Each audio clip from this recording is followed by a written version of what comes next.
ఐపీఎల్లో అదరగొడుతున్న ఢిల్లీ క్యాపిటల్స్ కు ఒక బ్యాడ్ న్యూస్. ఇప్పటికే తొలి 2 మ్యాచ్లకు దూరమైన మిచెల్ స్టార్క్ మరో 3 మ్యాచ్ల వరకు జట్టులోకి రావడం కష్టమే అని తెలుస్తోంది.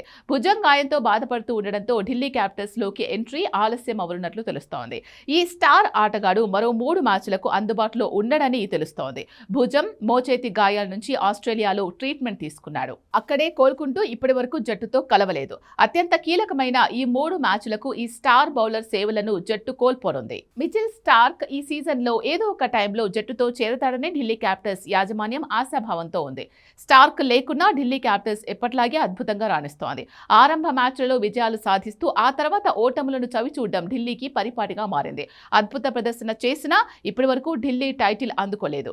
ఈ ఏడాది ఆడిన 2 మ్యాచ్ల్లోనూ ఢిల్లీ క్యాపిటల్స్ విజయం సాధించింది. తొలి మ్యాచ్లో లక్నోని, రెండో మ్యాచ్లో ముంబైని ఓడించింది. ఈ 2 మ్యాచ్లలో కూడా ఢిల్లీ క్యాపిటల్స్ తన బౌలింగ్తోనే గెలిచిందని చెప్పొచ్చు.